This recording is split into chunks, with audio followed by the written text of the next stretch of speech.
നമസ്കാരം. കേറ്റഡ് social science category 3 പരീക്ഷ എഴുതുന്ന എല്ലാവർക്കും ക്ലാസ്സിലേക്ക് സ്വാഗതം. 15 മാർക്കിൻ്റെ ചോദ്യങ്ങളാണ് ജോഗ്രഫിയിൽ നിന്നും ചോദിക്കുന്നത്. സിലബസ് അനുസരിച്ച് 7 പ്രധാന മേഖലകളാണ് പരീക്ഷയ്ക്ക് ഉള്ളത്. ആ ഓരോ ഭാഗത്തു നിന്നുമുള്ള ചോദ്യങ്ങളിലൂടെ നമുക്ക് കടന്നു പോകാം. 1. അറ്റ്മോസ്ഫിയർ. ഇതിൽ 8 ഉപവിഭാഗങ്ങൾ ഉണ്ട്. അതിൻ്റെ ആദ്യ ഭാഗമായ സ്ട്രക്ചർ ആൻഡ് കോമ്പോസിഷൻ എന്ന ഭാഗത്ത് നിന്നുമാണ് ഒന്നാമത്തെ ചോദ്യം ശ്രദ്ധിക്കാം. 1. Which is the most plentiful gas in the air?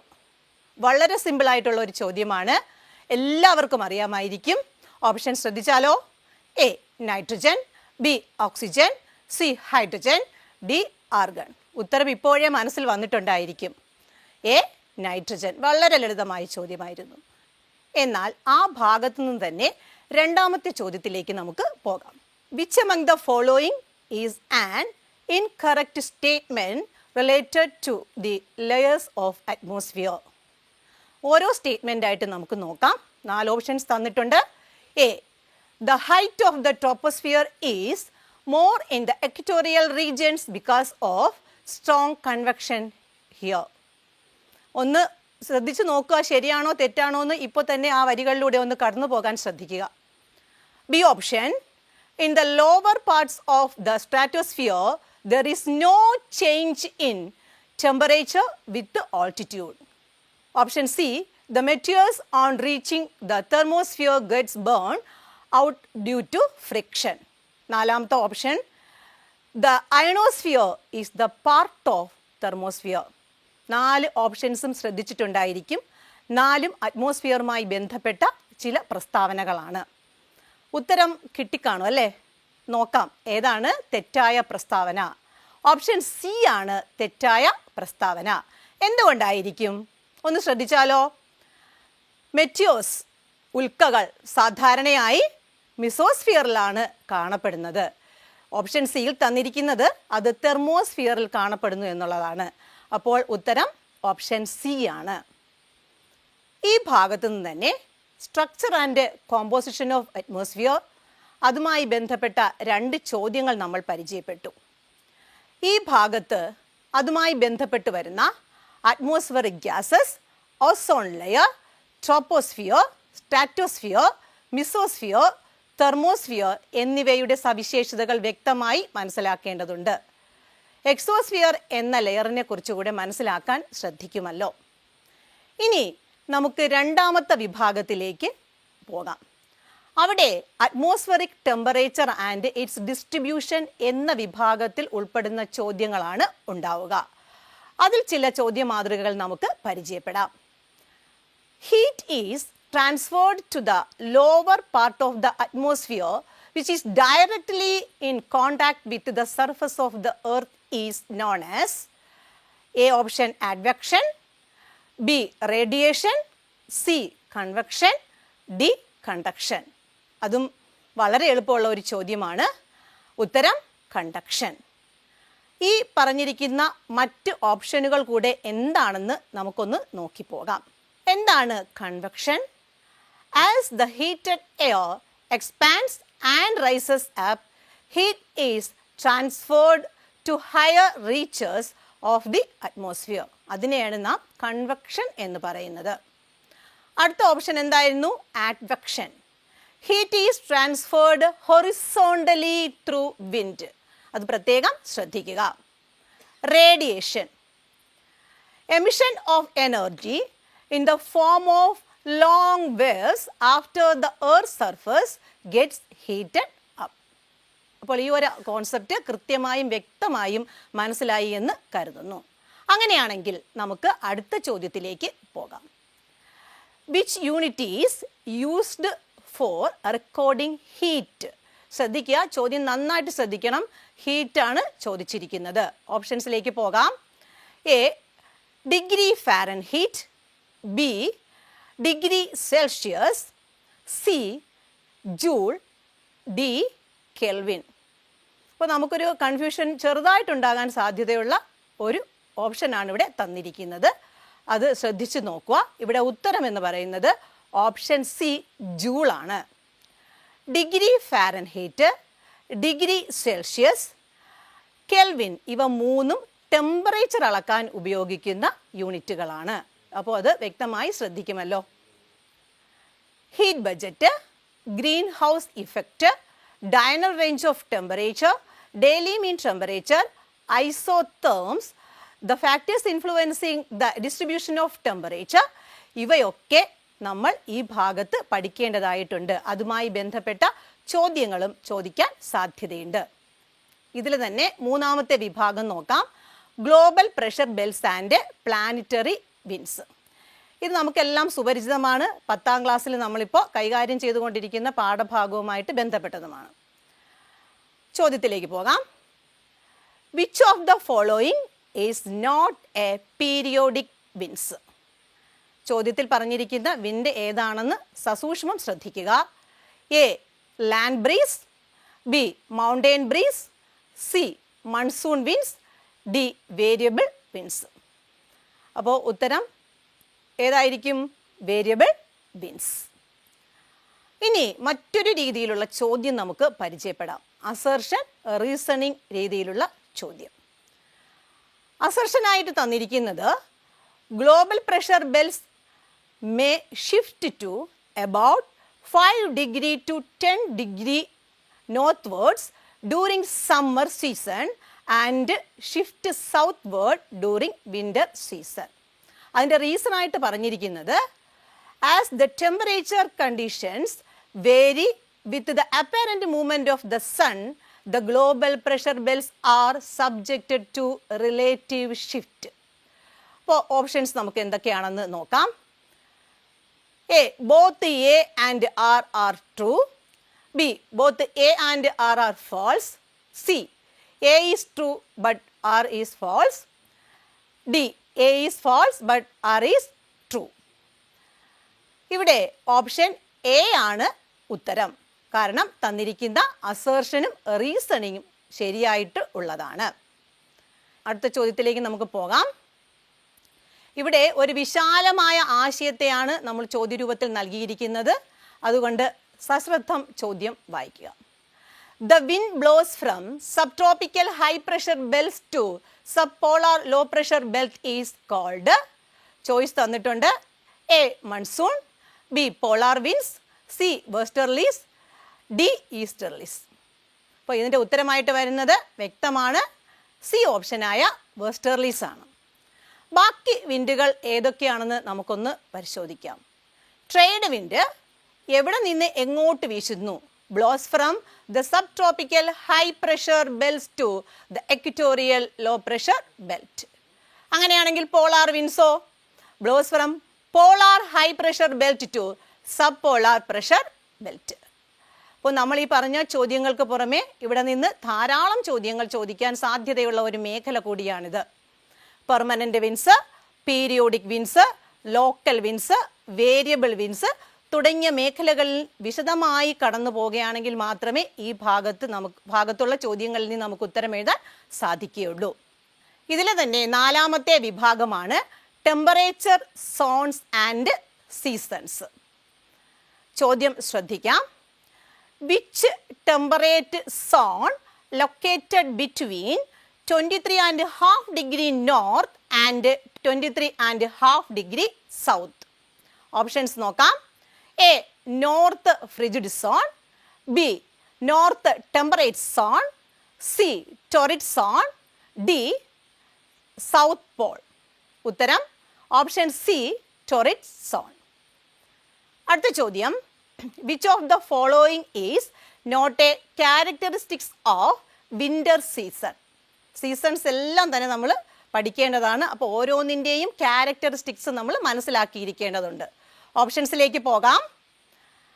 A generally longer nights ഒന്നാമത്തെ ക്യാരക്ടറിസ്റ്റിക് ആണ്. B low atmospheric temperature. C generally longer days. D snowfall. ഇതെല്ലാം ഏത് സീസണുമായി ബന്ധപ്പെട്ട സവിശേഷതകളാണ്? ഉത്തരം കിട്ടിയല്ലോ. C generally longer days winter സീസണുമായിട്ട് ബന്ധപ്പെട്ടത് അല്ല. ഇവിടെ അല്ലാത്തത് ഏത് എന്നാണ് ചോദ്യത്തിൽ ചോദിച്ചിരിക്കുന്നത്.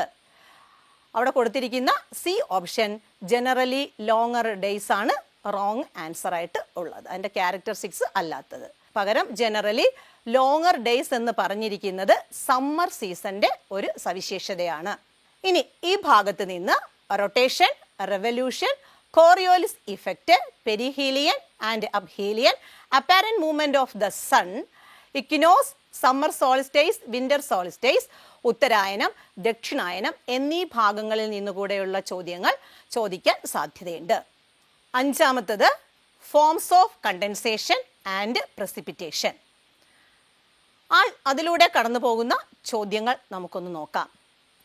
Identify the cloud from the given hints.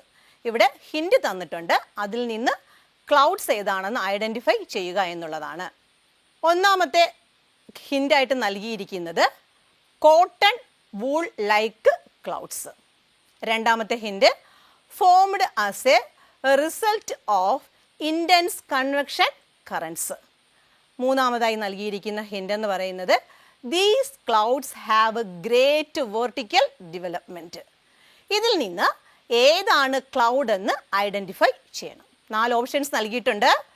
Nimbus clouds, B cirrus cloud, C Stratus clouds, D cumulus clouds. ഇതിനകത്ത് ക്യുമുലസ് ക്ലൗഡ്സ് എന്നതാണ് ഉത്തരം. അങ്ങനെയാണെങ്കിൽ മറ്റ് ക്ലൗഡ്സിൻ്റെ സവിശേഷതകൾ ഒന്ന് നമുക്ക് നോക്കാം. Cirrus clouds thin, delicate, feather like clouds formed at very high altitudes are called cirrus clouds. അപ്പോൾ നമ്മുടെ ഓപ്ഷനിൽ തന്നിരിക്കുന്ന സവിശേഷതകൾ അല്ല ഇതിൽ ഉള്ളതെന്ന് നമുക്ക് മനസ്സിലാക്കാം. Stratus clouds, thick layered clouds usually formed in the lower atmosphere are called stratus clouds. Nimbus clouds, dark rain bearing clouds formed in the lower part of the atmosphere. ഇതിനെയാണ് നിംബസ് ക്ലൗഡ്സ് എന്ന് പറയുന്നത്. അടുത്ത ചോദ്യം, choose the correct pair related to precipitation. അപ്പോൾ പ്രസിപ്പിറ്റേഷൻ്റെ ആശയം എന്താണ് എന്ന് മനസ്സിലാക്കിയാൽ മാത്രമേ നമുക്ക് ഈ ഉത്തരത്തിലേക്ക് വരാൻ സാധിക്കുകയുള്ളൂ. ഓപ്ഷൻസിലേക്ക് പോകാം. A clouds and dew, B mist and fog, C snowfall and hail stones, D dew and snowfall. ഇതിൽ ശരിയായ ഓപ്ഷൻ എന്ന് പറയുന്നത് സി ആണ്, സ്നോഫാൾ ആൻഡ് ഹെയിൽ സ്റ്റോൺസ്. അടുത്ത ചോദ്യം, which rainfall is known as 4 o'clock rains. 4 മണി മഴ എന്നറിയപ്പെടുന്ന മഴ ഏതാണ്? തന്നിരിക്കുന്ന ഓപ്ഷനുകളിൽ നിന്ന് അത് തിരഞ്ഞെടുത്ത് എഴുതണം. ഒന്നാമത്തെ option A orographic rainfall, B cyclonic rainfall, C conventional rainfall, D torrential rain. ഉത്തരം സി ആണ്, കൺവെൻഷണൽ റെയിൻഫാൾ. ഇനി മറ്റൊരാശയം നോക്കാം. സബ്ലിമേഷൻ മീൻസ് എന്താണെന്ന് താഴെ കൊടുത്തിട്ടുണ്ട്. ഓപ്ഷൻ എയിൽ പറയുന്നത് water vapour directly condenses to solid state. Option ബിയിലേക്ക് പോയാൽ the condensed droplets cling on the cold surfaces on the earth. C precipitation reaches the earth in the form of tiny crystals of ice. D option, the process of the water droplets released from the clouds. ഏതാണെന്ന് മനസ്സിലാക്കാൻ കഴിഞ്ഞോ? കുറച്ചുകൂടെ ഡീപ്പായിട്ടുള്ളൊരു കോൺസെപ്റ്റാണ്. Option 1 അതിൻ്റെ ഉത്തരമായി വരുന്നത്. Water vapour directly condense to solid state. Okay, ഈ ഭാഗത്ത് മനസ്സിലാക്കേണ്ട മറ്റൊരു concept atmospheric pollution and ozone depletion ആണ്. നമുക്ക് ഇന്നത്തെ സാഹചര്യത്തിൽ ഏറ്റവും അറിഞ്ഞിരിക്കേണ്ട ഒരു ഭാഗം കൂടെയാണ് ഇത്. അതിലെ ഒന്നാമത്തെ ചോദ്യത്തിലേക്ക് നമുക്ക് പോകാം. Ozone layer is found between. 4 options നൽകിയിട്ടുണ്ട്.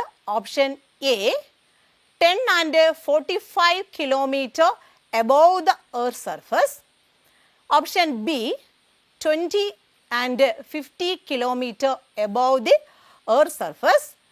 Option C, 30 and 50 kilometer above the Earth's surface. Option D, 10 and 50 above the Earth's surface. അപ്പോൾ ഇവിടെ വ്യക്തമായ ധാരണയും വായനയും ഉണ്ടെങ്കിലേ ഈ ഉത്തരത്തിലേക്ക് എത്താൻ കഴിയുള്ളൂ. ചോദ്യത്തിൻ്റെ ഉത്തരം ഡി ഓപ്ഷനാണ്, 10 and 50 kilometer above the Earth's surface. അടുത്ത ചോദ്യം, which day is observed as ozone day? Which day is observed as ozone day? Options 4 നൽകിയിട്ടുണ്ട്. A October 20, B September 16, C May 26, D January 6. ഉത്തരം വളരെ ലളിതമാണ്, ബി ആണ്, സെപ്റ്റംബർ 16. അടുത്ത ചോദ്യം, സഫർ ഒരു പുതിയ ടേമായിട്ട് ചിലപ്പോൾ തോന്നിയിരിക്കാം. Is the first mobile application service to provide current and advanced forecast for. അത് 4 ഓപ്ഷൻസ് നൽകിയിട്ടുണ്ട്. എന്തിനു വേണ്ടിയിട്ടായിരിക്കും? ഒന്നാമത്തെ option soil quality, B air quality, C climate, D water quality. ഉത്തരം ബി ആണ്, എയർ ക്വാളിറ്റി അസസ് ചെയ്യുന്നതിന് വേണ്ടിയിട്ടുള്ളതാണ് അത്. അപ്പോൾ ഉത്തരം ബി, എയർ ക്വാളിറ്റി. എന്താണ് അതിൻ്റെ ഫുൾ ഫോം ഒന്നൊന്നുകൂടെ നമുക്ക് നോക്കിപ്പോയാലോ? SAFAR, system of air quality and weather forecasting and research. ഒരു മൊബൈൽ ആപ്ലിക്കേഷൻ ആണ്. അടുത്തതായി നമ്മൾ കടന്നു പോകുന്ന ആശയമെന്ന് പറയുന്നത് global warming and climate change എന്ന് പറയുന്ന ഭാഗത്തോടെയാണ്. അതോടൊപ്പം തന്നെ changes in the atmosphere due to intervention of man എന്നുള്ള കാര്യങ്ങൾ കൂടെ ഇതിനകത്ത് ഉൾപ്പെടുത്തിയിട്ടുണ്ട്. അടുത്ത ചോദ്യം, which among the following is a major green house gas? Simple, എപ്പോഴും നമ്മൾ കേൾക്കുന്ന ചോദ്യങ്ങളിലൊന്ന്. A carbon dye oxide, B oxygen, C nitrogen, D argon. പെട്ടെന്ന് ഉത്തരം പറയാം. Option A carbon dioxide. അടുത്ത ചോദ്യം, the increase of temperature in the atmosphere due to greenhouse gases is known as. ഏത് പേരിൽ അറിയപ്പെടുന്നു നോക്കാം. A air pollution, B global warming, C insolation, D terrestrial radiation. ഇവിടെ ഉത്തരമായി വരുന്നത് പെട്ടെന്ന് തന്നെ പറയാൻ കഴിയും. ഇൻക്രീസിങ് ടെമ്പറേച്ചർ ആണ്, അതുകൊണ്ട് തന്നെ ഗ്ലോബൽ വാർമിംഗ്. മറ്റ് ആശയങ്ങളിലൂടെ ഒന്ന് നമുക്ക് കടന്നു പോകേണ്ടിയുണ്ട്, അതുകൊണ്ട് അവയും കൃത്യമായി ഇവിടെ പഠിക്കേണ്ടതായിട്ട് ഉണ്ട്.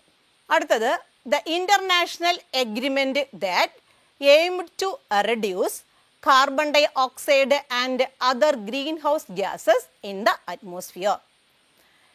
ഇവിടെ എഗ്രിമെൻറ്റുകളെ കുറിച്ച് പറഞ്ഞിട്ടുണ്ട്. 4 ഓപ്ഷൻസ് നൽകിയിട്ടുമുണ്ട്. മോൺട്രിയൽ പ്രോട്ടോക്കോളാണ് എ ഓപ്ഷനായി നൽകിയിരിക്കുന്നത്, ബിയിൽ പാരീസ് എഗ്രിമെൻറ്റ്, സിയിൽ ക്യോട്ടോ പ്രോട്ടോക്കോൾ, ഡി ആയി നൽകിയിരിക്കുന്നത് വിയന്ന സമ്മിറ്റ് ആണ്. അപ്പോൾ ഇതിൻ്റെ ഉത്തരം എന്ന് പറയുന്നത് Kyoto പ്രോട്ടോക്കോളാണ്.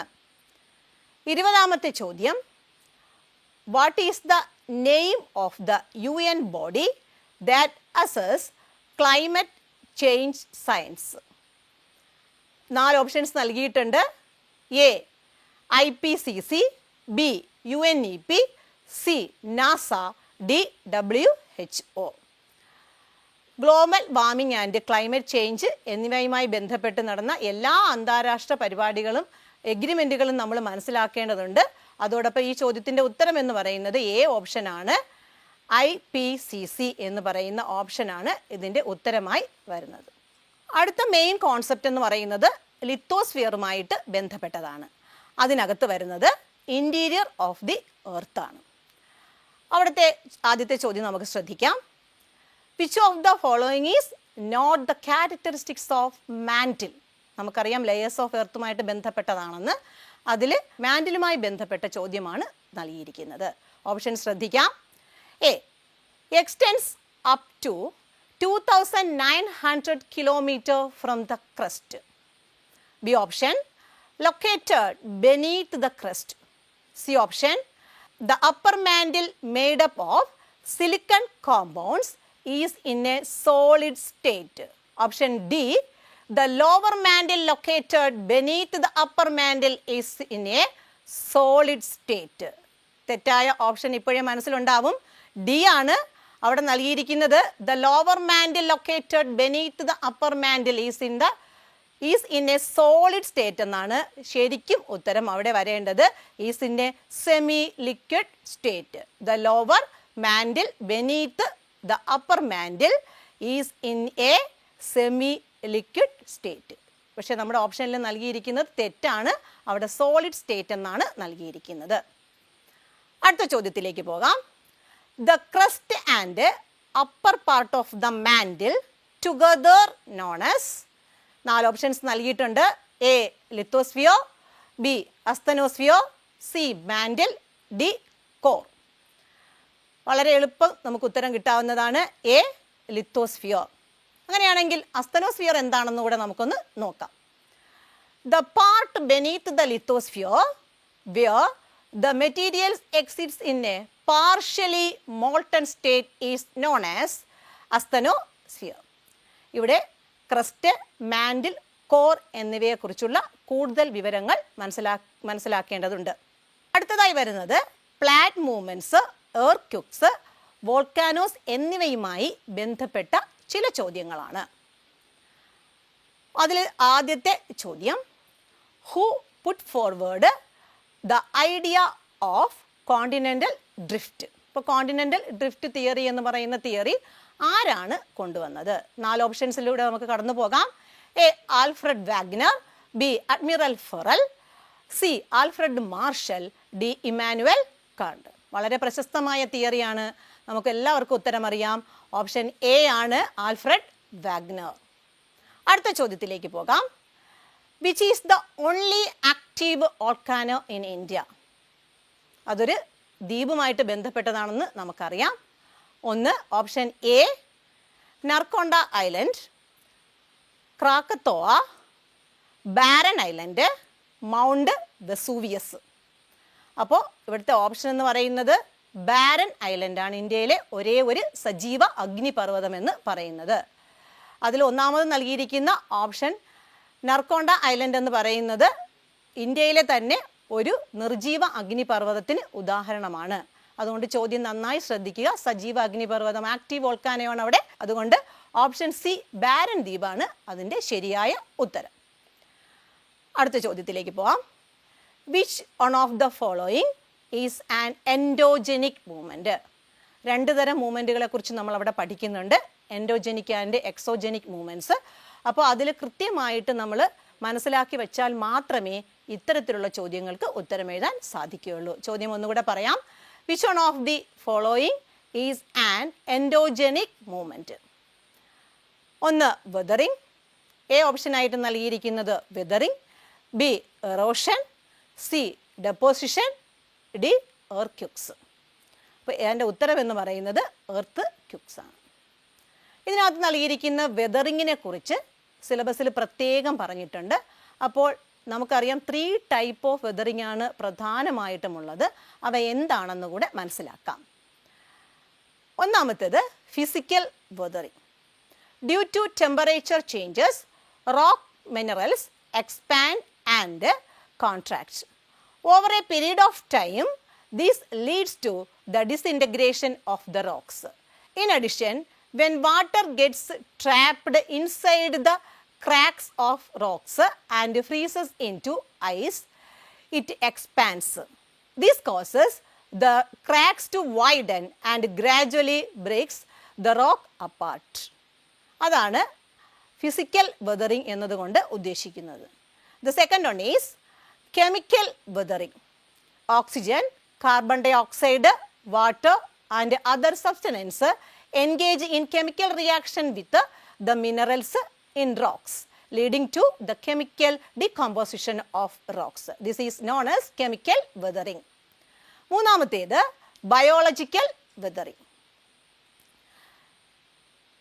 The protrusion of plant roots through the cracks in rocks the burrowing of animals that make holes in rocks and the decay of plant and animals remains also cause the disintegration of rocks. This is known as biological weathering. ഇത്തരത്തിൽ 3 രീതിയിലുള്ള വെതറിങ്ങും നമ്മൾ ഹൃദിസ്ഥമാക്കി വയ്ക്കേണ്ടതായിട്ട് ഉണ്ട്.